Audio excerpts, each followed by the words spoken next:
Welcome to Al Ammar Quran academy. ہماری academy کی جانب سے درس قرآن ترجمہ و تفسیر سننے کے لیے اس چینل کو سبسکرائب کیجیے۔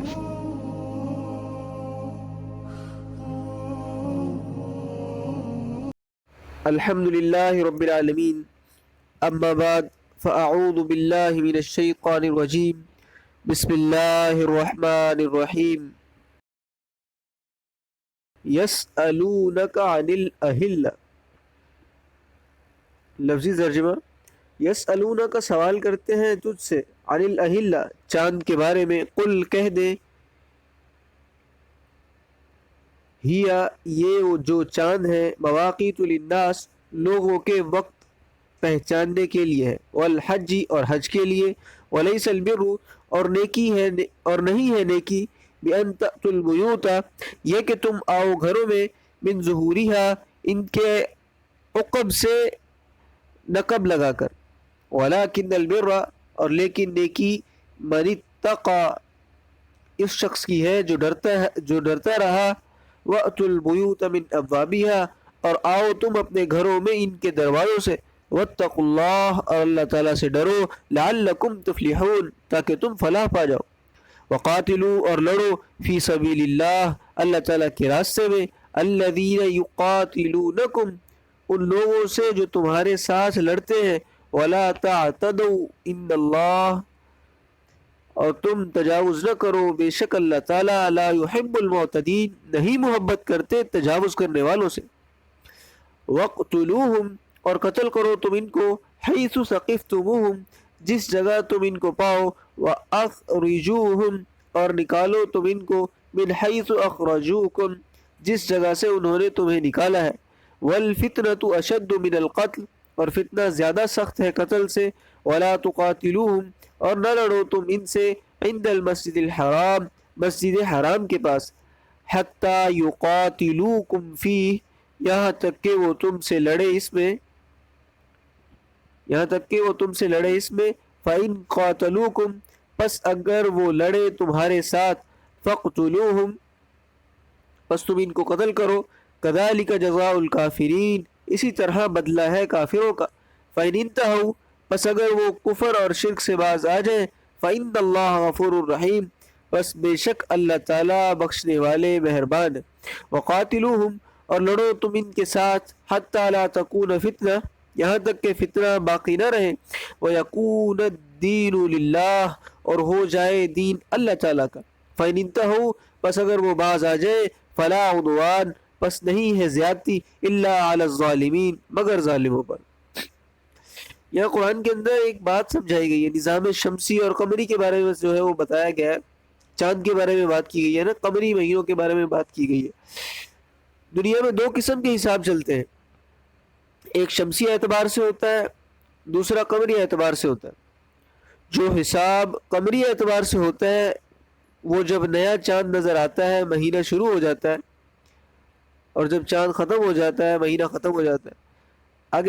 آگے جو ہے نیا مہینہ شروع ہوتا ہے۔ اور دوسرا شمسی اعتبار سے ہے، جیسے جنوری، فروری، مارچ وغیرہ، لوگ اس سے حساب کرتے ہیں۔ اور جو ہندو لوگ ہیں انہوں نے اپنے الگ مہینے بنائے ہوئے تھے، اس وقت جو الگ مہینے بنائے ہوئے تھے، جیٹھ، ہاڑ، اس طرح کے جو ہے نام تھے۔ ان کا تعلق بھی جو ہے وہ سورج کے ساتھ تھا۔ جب چاند پہلی رات نظر آتا ہے تو پہلی رات کے چاند کو ہلال کہتے ہیں، اور دوسرے دن کے چاند کو قمر کہتے ہیں، اور جب 13ویں، 14ویں، 15ویں کا ہو تو اس کو بدر کہتے ہیں۔ ان تین راتوں کو چاند بڑا واضح ہوتا ہے اور اپنے عروج پر پہنچتا ہے۔ اور حضرت صلی اللہ علیہ وسلم سے لوگوں نے سوال کیا کہ حضرت یہ بتاؤ کہ چاند کبھی چھوٹا ہوتا ہے، کبھی بڑا ہوتا ہے، کبھی طلوع ہوتا ہے، کبھی غروب ہوتا ہے، یہ کیا چیز ہے؟ تو اس کے بارے میں رب تعالیٰ فرماتے ہیں، یسألونک عن الاہلہ، اہلہ ہلال کی جمع ہے اور ہلال کے معنی ہے چاند،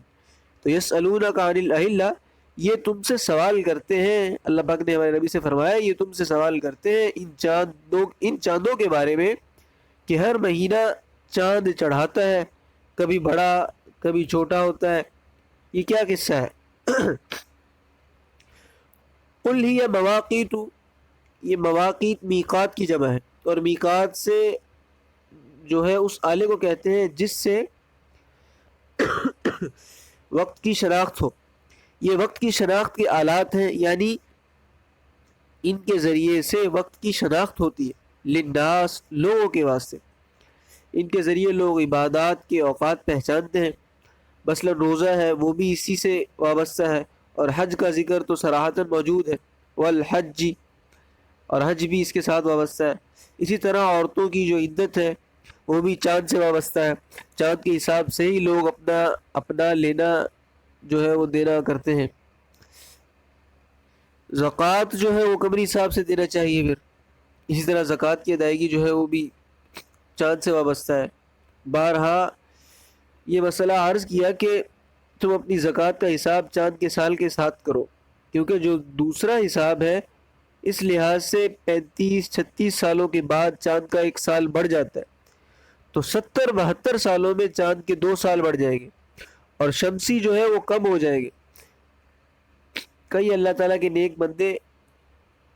معمر ایسے ہیں کہ ان کی عمر 90 سال ہے اور وہ باقاعدہ زکوٰۃ نکالتے ہیں. بس اگر وہ چاند کے اعتبار سے حساب کریں گے تو سال ضائع نہیں ہوگا، ورنہ تقریباً 36 سال کے بعد چاند کے اعتبار سے ایک سال بڑھ جاتا ہے،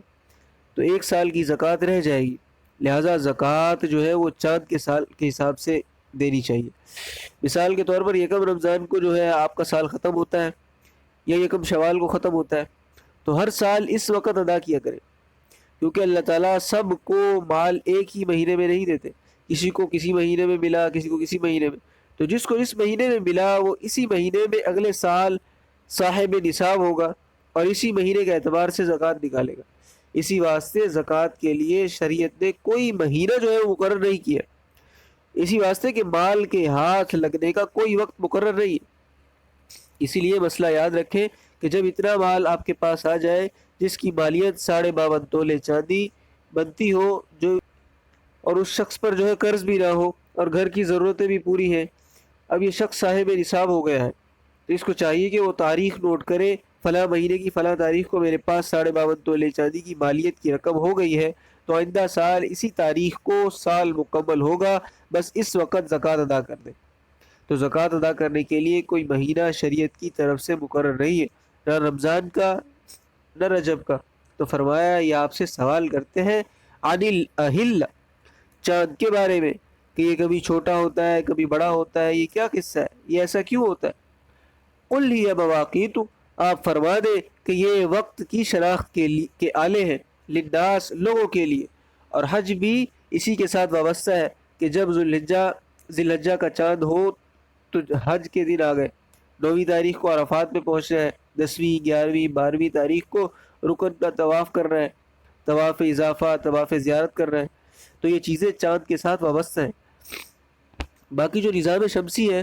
اس کی تاریخوں کا علم تو صرف ان کو یاد رہنا ہے جو پکے حسابی ہیں، جن لوگوں نے گٹھڑیاں رکھی ہوتی ہیں ان سے وقت معلوم کرتے ہیں. اور عام لوگ تو تاریخ کے لیے جو ہے وہ کیلنڈر اور ڈائریاں دیکھتے ہیں یا گھڑی پر دیکھتے ہیں کہ آج کیا تاریخ ہے، اور چاند کے اعتبار سے حساب تو ہر آدمی سمجھ سکتا ہے. یہ برابر ہے کہ پڑھا ہوا ہو یا نہ پڑھا ہوا. زمانہ جاہلیت کی ایک رسم، اس کے بارے میں فرمایا وَلَيْسَ الْبِرُّ بِأَن تَأْتُوا الْبُيُوتَ مِن ظُهُورِهَا. زمانہ جاہلیت میں لوگوں کا یہ دستور تھا کہ جب احرام باندھ کر، یعنی جو حج کا احرام ہوتا ہے نا، وہ احرام باندھ کر گھر سے چل پڑے اور رقم بھول گئی یا کوئی ضروری چیز جو ہے یا کپڑا وغیرہ وہاں بھول گئے گھر میں، اور کچھ سفر کرنے کے بعد یاد آیا کہ فلاں ضروری چیز بھول آیا ہوں، یہ یاد آ گیا، اور لینے کے لیے واپس آتے تو احرام بھی باندھا ہوتا تھا، تو اب وہ گھر میں دروازے سے داخل نہیں ہوتے تھے. کہتے تھے کہ ہم نے احرام باندھنے کے بعد ابھی تک طواف نہیں کیا، تو ان دروازوں سے ہم کس طرح داخل ہو سکتے ہیں، یعنی جو گھر کے دروازے. تو پھر وہ اس طرح کرتے کہ چوروں کی طرح عقبی جانب سے، یعنی گھر کی پچھلی طرف سے دیوار توڑ کر داخل ہوتے تھے یا دیوار پھلانگ کر داخل ہوتے تھے اور اپنا سامان لے لیتے اور چلے جاتے. وہ آپ دیکھیں کہ رب نے عقل دی ہے، آدمی سوچے کہ اس کا کیا فائدہ ہے، کہ تم انسان ہو، بھول گئے ہو تو دروازے سے داخل ہو جاؤ، اپنی چیز اٹھا لو اور سفر پر روانہ ہو جاؤ. یہ کیا مسئلہ ہے کہ میں نے احرام باندھا ہے اور ابھی تک طواف نہیں کیا، لہٰذا دروازے سے اگر داخل ہوا تو گناہ گار ہو جاؤں گا، اور اگر دروازے سے داخل ہوتا تو اس کو وہ برا سمجھتے تھے۔ چنانچہ اسی طرح کا ایک واقعہ پیش آیا، ایک صحابی کوئی چیز بھول گئے، کچھ سفر کرنے کے بعد یاد آیا کہ میں تو بڑی اہم چیز گھر چھوڑ آیا ہوں اور تھے بھی قافلے کے ساتھ اس لیے جلدی جلدی آئے کہ قافلے سے رہ نہ جاؤں، اور دروازے سے داخل ہوئے، اپنا سامان لیا اور جلدی سے واپس چلے گئے۔ قافلے کے ساتھ مل گئے، محلے والوں نے شور ڈالا کہ دیکھو عقبی جانب سے نہیں آیا، دروازے سے آیا ہے اور دروازے سے نکل گیا ہے۔ تو اس پر اللہ تعالیٰ نے فرمایا وَلَيْسَ الْبِرُّ، اور نہیں ہے نیکی بِأَن تَأْتُوا الْبُيُوتَ مِن ظُهُورِهَا، یہ کہ تم گھر میں عقبی جانب سے سوراخ کر کے آؤ، وَلَكِنَّ الْبِرَّ مَنِ اتَّقَىٰ، لیکن نیکی ان کی ہے جو رب تعالیٰ سے ڈرتے ہیں، کیونکہ نیکی رب تعالیٰ کے حکم ماننے میں ہے، رسم و رواج میں کوئی نیکی نہیں ہے۔ وَأْتُوا الْبُيُوتَ مِنْ أَبْوَابِهَا، اپنے گھروں میں دروازوں سے آؤ، وَاتَّقُوا اللَّهَ، اور اللہ تعالیٰ سے ڈرو، لَعَلَّكُمْ تُفْلِحُونَ، تاکہ تم کامیابی اور فلاح پاؤ۔ اللہ تعالیٰ نے جو احکام دیے ہیں ان پر عمل کرو جو کہ عین فطرت کے مطابق ہے۔ یہاں پر جو ہے ایک تذکرہ صلح حدیبیہ اور لڑائی کی جو ہے مشروط اجازت کے بارے میں ایک واقعہ ہے۔ یہ آگے دوسرا مسئلہ ہے، یہ کہ ہجرت کے چھٹے سال آن حضرت صلی اللہ علیہ وسلم کے ساتھ تقریباً 1500 صحابہ اکرام رضی اللہ عنہم تھے، مکہ مکرمہ عمرہ کرنے کے لیے آئے، اور آپ صلی اللہ علیہ وسلم نے چلنے سے پہلے ایک خواب بیان فرمایا تھا جس کا ذکر قرآن پاک میں آتا ہے۔ وہ خواب یہ تھا کہ آپ صلی اللہ علیہ وسلم نے دیکھا کہ آپ صلی اللہ علیہ وسلم مسجد حرام میں داخل ہوئے ہیں، بیت اللہ کا طواف اور صفا مروہ کی سعی کی ہے، اور پھر کچھ لوگ سر مڈا رہے ہیں اور کچھ بال کتروا رہے ہیں۔ جب آن حضرت صلی اللہ علیہ وسلم نے اس خواب کا تذکرہ صحابہ کرام رضی اللہ عنہم سے کیا تو وہ بیت اللہ شریف کی محبت میں بےتاب ہو گئے، اور انہوں نے یہی سمجھا کہ ان قریب بیت اللہ شریف کی زیارت نصیب ہوگی اور ہم اسی سال عمرہ کریں گے، کیونکہ حج ابھی فرض نہیں ہوا تھا، کیونکہ یہ بات 6 ہجری کی ہے اور اس وقت عمرہ ہی کیا جاتا تھا۔ اس سے پہلے مسلمانوں کی مکہ والوں سے بدر، احد اور خندق کی لڑائیاں ہو چکی تھی۔ بدر کی لڑائی ہجرت کے دوسرے سال اور احد کی لڑائی تیسرے سال اور خندق کی لڑائی ہجرت کے 5ویں سال پیش آئی، اور اسی کو غزوہ احزاب بھی کہا جاتا ہے، اس لیے کہ مشرکین نے کئی قبائل کو اکٹھا کر کے اپنی قوت جمع کر کے مدینہ طیبہ پر حملے کا پروگرام بنایا تھا۔ جب حضرت صلی اللہ علیہ وسلم اپنے صحابہ کے ساتھ عمرے کے لیے روانہ ہوئے اور حدیبیہ کے مقام پر پہنچے تو مشرکین نے وہاں مسلمانوں کو روک لیا اور کہا کہ ہم آپ لوگوں کو مکہ میں داخل نہیں ہونے دیں گے۔ حدیبیہ جو ہے وہ ایک کنواں تھا، اور اسی کی وجہ سے وہاں کا جو گاؤں کا نام ہے وہ حدیبیہ مشہور ہو گیا، اور یہ مکہ مکرمہ سے تقریباً 8-9 میل کے فاصلے پر ہے۔ آن صلی اللہ علیہ وسلم اپنے صحابہ اکرام رضی اللہ عنہم کے ساتھ حدیبیہ کے مقام پر ٹھہرے، اور وہاں سے حضرت عثمان رضی اللہ تعالیٰ عنہ کو نمائندہ بنا کر بھیجا کہ مکہ والوں کو یقین دلائیں کہ ہم صرف جو ہے وہ عمرے کے لیے آئے ہیں، لڑائی وغیرہ کا کوئی ارادہ نہیں ہے۔ جب حضرت عثمان رضی اللہ تعالیٰ عنہ مکہ پہنچے تو مشرکین نے حضرت عثمان کو روک لیا اور یہ خبر مشہور کر دی کہ عثمان رضی اللہ تعالیٰ عنہ کو شہید کر دیا گیا۔ جب حضرت صلی اللہ علیہ وسلم کو یہ خبر ملی تو آپ صلی اللہ علیہ وسلم نے اپنے صحابہ رضی اللہ عنہم سے جو وہاں موجود تھے درخت کے نیچے بیعت لی، جس کو بیعت رضوان کہتے ہیں، اور اس کا ذکر سورہ فتح میں موجود، وہاں پر آئے گا انشاءاللہ۔ پھر بعد میں معلوم ہوا کہ حضرت عثمان رضی اللہ تعالیٰ عنہ کے قتل کی خبر غلط ہے، اور وہاں جو ہے وہ کفار کی جانب سے سہیل بن عمر نے صلح کی شرائط آن حضرت صلی اللہ علیہ وسلم سے طے کی، تو اس وقت جو ہے پھر وہ صلح ہو گئی۔ ان شرائط میں سے ایک شرط یہ تھی کہ ہم مسلمان واپس چلے جائیں اور آئندہ سال عمرے کے لیے آئیں، اور صرف 3 دن مکہ میں رہ سکیں گے اور مسلح ہو کر نہیں آئیں گے۔ مسلمانوں کو وقتی طور پر اس صلح کی وجہ سے پریشانی ہوئی، مگر حضرت صلی اللہ علیہ وسلم نے ان کو تسلی دی، اور پھر اس صلح کی وجہ سے جو ہے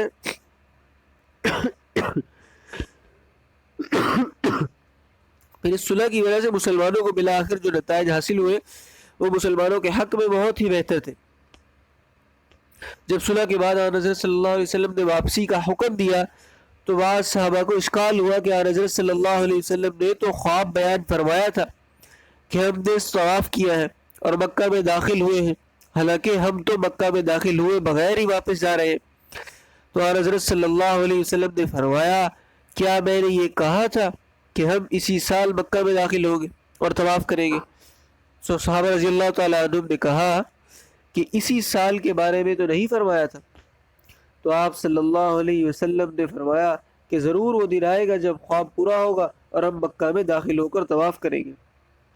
جب آن حضرت صلی اللہ علیہ وسلم اپنے صحابہ رضی اللہ عنہ کو لے کر واپس تشریف لے گئے اور آئندہ سال عمرے کی تیاری شروع کی تو بعض صحابہ رضی اللہ عنہ کو اشکال ہوا کہ ہو سکتا ہے اس دفعہ بھی مشرکین ہمیں مکہ میں داخل ہونے سے روکے اور اپنے عہد کو پورا نہ کریں اور لڑائی پر آمادہ ہو جائے، تو ہم کیا کریں گے؟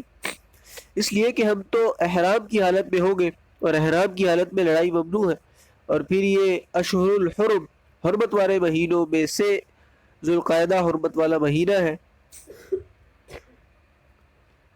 یہ جو ہے حرمت والا مہینہ ہے اور اس وقت حرمت والے مہینوں میں لڑائی منع تھی، اور پھر یہ بھی کہ مکہ مکرمہ میں حرم میں ہے اور حرم کے احاطے میں جو ہے وہ لڑائی منع ہے، اور کافر تو اس کی پرواہ نہیں کریں گے، مگر ہم کیا کریں گے؟ تو اللہ تعالیٰ نے یہ آیت نازل فرمائی وَقَاتِلُوا فِي سَبِيلِ اللَّهِ الَّذِينَ يُقَاتِلُونَكُمْ، اور تم اللہ تعالیٰ کے راستے میں ان سے لڑو جو تمہارے ساتھ لڑتے ہیں۔ وَلَا تَعْتَدُوا، اور تم زیادتی نہ کرو۔ اس کا مطلب یہ ہے کہ اگر وہ تمہارے ساتھ نہیں لڑتے بلکہ معاہدے کی پابندی کرتے ہیں تو تم زیادتی مت کرو۔ اسی طرح جو لوگ تمہارے ساتھ نہیں لڑتے، بوڑھے، بچے، عورتیں اور وہ لوگ جو تمہارے سامنے اپنے اسلام کا اظہار کریں، ان کو جو ہے وہ قتل نہ کرو، اس لیے کہ یہ تمہاری جانب سے زیادتی ہوگی۔ ان اللہ لا يحب المعتدین، بے شک اللہ تعالیٰ حد سے تجاوز کرنے والوں اور زیادتی کرنے والوں کو پسند نہیں کرتے۔ وَاقْتُلُوهُمْ حَيْثُ ثَقِفْتُمُوهُمْ وَأَخْرِجُوهُمْ مِنْ حَيْثُ أَخْرَجُوكُمْ، اور تم جہاں بھی ان کو پاؤ ان کو قتل کرو اور ان کو وہاں سے نکالو جہاں سے انہوں نے تمہیں نکالا ہے۔ اس میں مسلمانوں کے اشکال کو رفع کر دیا گیا کہ اگر کفار تمہارے ساتھ کیے گئے معاہدے کی پابندی نہ کرے اور لڑائی پر آمادہ ہو جائے تو تمہیں کوئی فکر نہیں کرنی چاہیے کہ حرم کا رقبہ ہے یا حرمت والا مہینہ ہے یا احرام کی حالت ہے، بلکہ تمہیں اجازت ہے کہ ایسی حالت میں تم ان کو جہاں پاؤ قتل کرو، خواہ حرم میں ہو یا حرم سے باہر ہو، ہر حالت میں اجازت ہے۔ اور انہوں نے تمہیں مکہ سے نکال کر ایسے حالات پیدا کر دیے کہ تم ہجرت پر مجبور ہو گئے، اس لیے تمہیں بھی اجازت ہے کہ ان کو وہاں سے نکالو جہاں سے انہوں نے تمہیں نکالا ہے۔ فطرے سے مراد جو ہے وہ شرک ہے، والفطرۃ اشد من القتل، اور فطرہ تو قتل سے بھی زیادہ سخت ہے۔ تفسیر روح المعانی اور مظہری وغیرہ میں ہے کہ فطرے سے مراد شرک ہے، یعنی جب وہ حرم کے رقبے میں بیت اللہ کے ارد گرد جو ہے وہ شرک سے باز نہیں آتے تو ان کا جرم زیادہ ہے، اور ان کو قتل کرنا تو اس کے مقابلے میں کچھ بھی نہیں ہے، اس لیے تمہیں ان سے لڑنے میں کوئی تعامل نہیں ہونا چاہیے۔ وَلَا تُقَاتِلُوهُمْ عِنْدَ الْمَسْجِدِ الْحَرَامِ حَتَّى يُقَاتِلُوكُمْ فِيهِ، اور نہ لڑو تم ان کے ساتھ مسجد حرام کے پاس یہاں تک کہ وہ لڑے تمہارے ساتھ اس میں۔ مومنوں کو منع کیا گیا کہ مسجد حرام کے پاس کفار سے لڑنے میں ابتدا نہ کرو، البتہ اگر وہ حرم کے رقبے کی پرواہ کیے بغیر تم سے لڑے تو تم بھی ان کے ساتھ لڑ سکتے ہو۔ فَإِن قَاتَلُوكُمْ فَاقْتُلُوهُمْ، بس اگر وہ تمہارے ساتھ لڑے تو تم بھی ان کے ساتھ لڑو۔ كَذَلِكَ جَزَاءُ الْكَافِرِينَ، اسی طرح ہے سزا کافروں کی، اس لیے کہ کافر سزا کے بغیر باز آنے والے نہیں ہیں۔ فَإِنِ انتَهُوا فَإِنَّ اللَّهَ غَفُورٌ رَحِيمٌ، بس اگر وہ باز آ جائیں تو بے شک اللہ تعالیٰ بخشنے والے مہربان ہے۔ باز آنے کا مطلب یہ ہے کہ وہ کفر و شرک سے توبہ کر لے اور اپنے سابقہ گناہوں کی معافی مانگ لے۔ وَقَاتِلُوهُمْ حَتَّى لَا تَكُونَ فِتْنَةٌ وَيَكُونَ الدِّينُ وَيَكُونَ الدِّينُ لِلَّهِ، اور ان کافروں سے لڑائی کرو یہاں تک کہ کوئی فتنہ باقی نہ رہے اور دین خالص اللہ ہی کے لیے ہو جائے۔ کفر، شرک، ظلم و زیادتی یہ فتنے ہیں، ان کو مٹا کر دین اسلام کو بلند کرنا مسلمانوں کی ذمہ داری ہے۔ اس لیے فرمایا کہ تم کافروں سے اس وقت تک لڑتے رہو جب تک فتنہ ختم نہیں ہو جاتا اور دین خالص اللہ تعالیٰ کے لیے نہیں ہو جاتا۔ پھر یہاں جو عدوان کا لفظ ہوا ہے اس کا معنی علامہ آلوسی رحمۃ اللہ علیہ کے نزدیک جو ہے فَإِنِ انْتَهُوا فَلَا عُدْوَانَ إِلَّا عَلَى الظَّالِمِينَ، یہ جو عدوان کا لفظ ہے کہ پس اگر وہ باز آ جائے تو کوئی زیادتی نہیں ہے مگر ظالموں پر۔ علامہ آلوسی اس عدوان کا مطلب کرتے ہیں کہ قتل کی سزا، تو اس لحاظ سے مطلب یہ ہوگا کہ اگر یہ لوگ کفر و شرک اور مسلمانوں سے لڑائی وغیرہ سے باز آ جائیں تو ان کو قتل کی سزا نہ دو، اس لیے کہ قتل کی سزا تو ان لوگوں پر ہے جو ظالم ہیں اور اپنے کفر و شرک اور دیگر برے عقائد پر ڈٹے ہوئے ہیں، اور جب یہ لوگ ان باتوں سے باز آ جائیں تو پھر ظالم نہ رہیں گے، اس لیے ان کو جہاد کے ذریعے سے قتل کی سزا بھی نہ دینا۔ آگے جو ہے وہ اشہر حرم کی بات آئے گی انشاءاللہ کل کے درس میں۔ آج کا درس یہاں تک تھا، اور جن کا جو درس رہ جائے کرے وہ درس جو ہے وہ لنک آ جاتی ہے گروپ میں، یاد سے جو ہے سن لیا کرے، اس کو رہنے نہ دیا کرے، توجہ سے سن لیا کرے۔ ہر درس کا دوسرے درس سے ربط ہوتا ہے، اس کا خیال رکھا کرے اور سستی ختم کرے۔ بہت کم دن رہ گئے رمضان میں، تو پوری کوشش کرے وقت سے آنے کی، اور جو لوگ ہیں اپنے دوست عزیز و اقارب ان کو بھی ساتھ جو لے کر بیٹھا کرے، جو دور ہے تو ان سے جو ہے یہ لنک کے ذریعے جوائن کروا دیا کرے، ہم سے ان کا رابطہ کروا دے۔ اللہ آپ کو جزائے خیر دے، اللہ ہم سب کا حامی و ناصر ہو، جو پڑھا سنا اللہ پاک عمل کی توفیق عطا فرمائے۔ وآخر دعوانا الحمد للہ رب العالمین۔